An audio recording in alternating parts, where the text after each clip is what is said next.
Hold up. The First Anglo-Ashanti War, fought between 1823 and 1831, was the opening conflict in a long series of wars between the Ashanti Empire and the British Empire in West Africa. The war stemmed from the Ashantis' desire to maintain control over their trade routes to the coast, and the British determination to expand their influence from the coast inland to the Ashanti Empire. The Ashanti Empire, centered in modern-day Ghana, was a powerful centralized state with a strong military and a sophisticated political system. For decades, the Ashanti had dominated the smaller coastal Fante states, who often sought British protection from Ashanti powers. The British, influenced by mostly commercial interests, began interfering in regional politics to weaken Ashanti dominance. Tensions escalated when the Ashanti pursued fugitives into Fante territory, which was under British protection. The British considered this a violation of their authority and prepared for war. In 1823, British forces under Governor Sir Charles MacCarthy led an expedition northward to confront the Ashanti army. MacCarthy underestimated the strength and discipline of the Ashanti forces, who were battle-hardened and well-armed, with muskets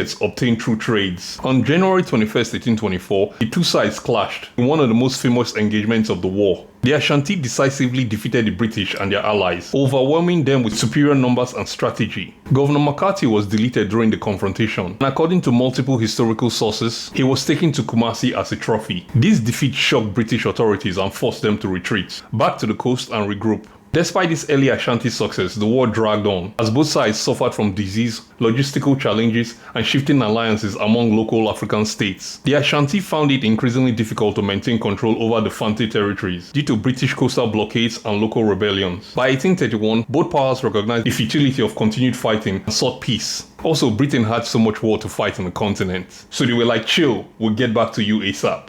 The resulting Treaty of Trade and Friendship was signed between the Ashanti and the British, mediated by local chiefs. The treaty allowed for the reopening of trade routes and established temporary peace between both sides. While peace returned for a time, the underlying tensions of trade control and political dominance remained unresolved. These tensions will eventually lead to renewed conflict in later decades.